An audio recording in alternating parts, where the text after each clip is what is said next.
Greetings, family. Give thanks and praise. Give thanks to our ancestors for this great day.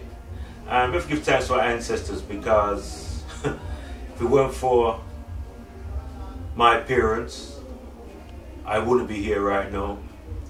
And if it weren't for my grandparents, my parents would be here. So that's the reality. So we give thanks, simple as that. Also give thanks for this day, give thanks to the great man, our teacher, Duamatef. And you know, we only got a glimpse of him last week because we was sharing information and we run out of time. You know, a fool. I couldn't believe him, I'm just running out of time. I mean, even scratch the surface. But what we're gonna do, you know, we had to put the pin in it last time. I think it was last week. And we take the pin out and we go to work. Also give thanks to Brother Tony to give us the space, you know, for us to express ourselves. I made that quite clear. Give us space to express ourselves. And this is Tony's initiative, you know, who's one of the greatest men in the community, very committed and very focused in terms of getting a message across to our people in the community. And as me and Duamate was talking earlier on, right, we've got to make it happen. We've got to make this happen, and we're making it happen. So again, give thanks. Duamatef, first and second, my brother. Rahul, my brother. Yeah, Rahul. it's not about love, we have fear, my brother. And for those who don't know, Rahul, he's just hi or greeting. So Yes, my brother.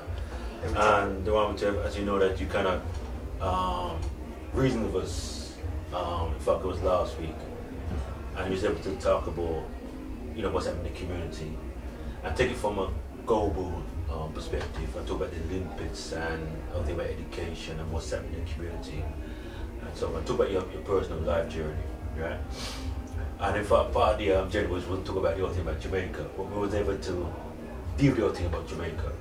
So what we want to do, my brother, we want to talk about Jamaica and also tell you thing about spirituality. Because everything ties you to about God and so forth, yeah. But I know you've done some research, right? And I think it's very important that we bring that information to our people in the community. And just to edify you again, my brother, that I mean, you know, you're a teacher, among us people don't know about you. Though you're a teacher, you're one of the prophets who I see you in the lines of Garvey and Malcolm and all the great prophets out there. So I personally honored to have your manners to share your wisdom, my brother. Oh, it's an honour for you to ask me to be here. Thank you very much. Give thanks, brother. Last week I didn't manage to do it, so I'd like to just state for the record, first and foremost, yes, I'm a student of a great teacher. Yes, we are a teacher. Our full name is Duamatef and I'm a student of a great teacher named the Noble Reverend Dr. Malachi K. York, who's currently falsely incarcerated, having come amongst us, written more books on the planet than any other Nubian, for want of a better word, black man, over 400, and has been constantly, since he's been on the planet, trying to uplift the minds of Nubians worldwide. And today is in fact his 65th birthday.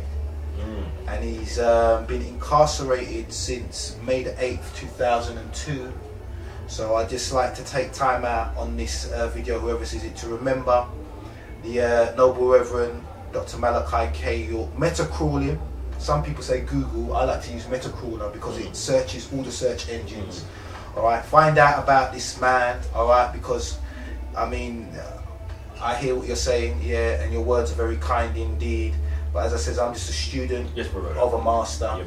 Yeah, some people take that in the wrong way, thinking that I'm following somebody, etc. No, I'm standing with somebody who I've seen, who's come to uplift our people. Henceforth, why you hear some of the information coming out of us, this is somebody who inspired us to make sure that we could have the necessary knowledge to share with you and with others here today. Yeah, so I'd just like to take time out to say happy birthday to our Noble Reverend Dr. Malachi K. York. The struggle's not over, yeah, and we will continue to do all we possibly can to free an innocent man who's currently been incarcerated by the United States government. And like we said, we'd like you to look up the case of Dr. Malachi K. York, because it isn't over. Just as Elijah Muhammad went through the struggle, just as Malcolm X went through the struggle, just as Dr. Martin Luther King went through the struggle, just as Nelson Madiba Mandela went through the struggle,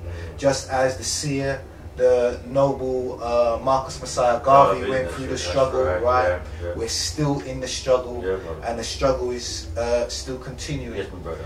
At this time, all right. I ended there with the noble seer Marcus Messiah Garvey. One of the quotes you often hear from a lot of Garveyites in concern with the seer. If anybody doesn't know what a seer is, and you look at it biblically, it's a prophet.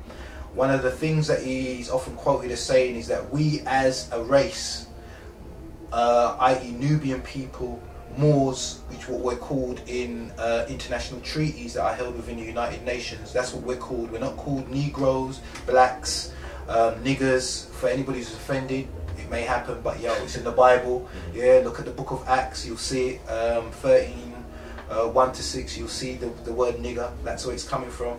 All right. In international law, we're actually called Moors. All right. We would be what's termed as indigenous.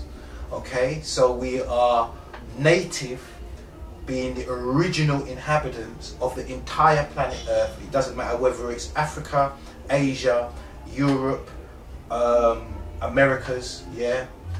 We are the indigenous people. We are the original native tribes, yeah. Divided into many tribes and into many different families. And now we're beginning that self-healing process of becoming together as one. But before we do that, like the seer Marcus Messiah Garvey says, we're not going to know ourselves until our backs are against the wall. Yeah, yeah, all right? Yeah. And we are now at, or in a day and time when our backs are against the wall. We'll try and highlight this for you with the Jamaica situation, all right? And like I said, you know, some people sometimes think I'm getting off the beaten track, but it's not that. I like to try and bring anybody who's listening or taking on board this information or outformation. Remember what we say, don't believe a word of what we're saying, check it out for yourselves. Please check out the big picture, the whole picture. So in other words, in order to see exactly what's happening, we have to have all the pieces of the puzzle. Okay, now in recent months we've seen an escalation of violence in Jamaica. Not only have we seen an escalation of violence within Jamaica, all right, that is due to what they're saying is drug smugglers or gangsters. We've also seen a so-called natural disaster in Haiti.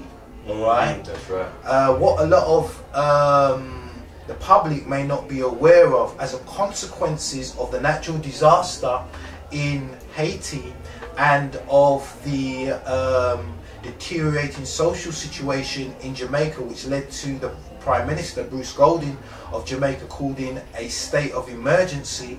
What actually happened was that the US military, because of these particular situations that had been created, i.e. the natural disaster in Haiti, earthquake, and also the state of emergency in Jamaica due to the whole Christopher Dudas Coke episode, all right, the American military was able, I don't know if a lot of people were aware of it, to quietly slide in and basically take over these countries because of the chaos created by the earthquake and the state of emergency, that chaos that was declared in Jamaica, being that it was felt that these small Caribbean countries could no longer now establish law and order because of the situations that they had found themselves in.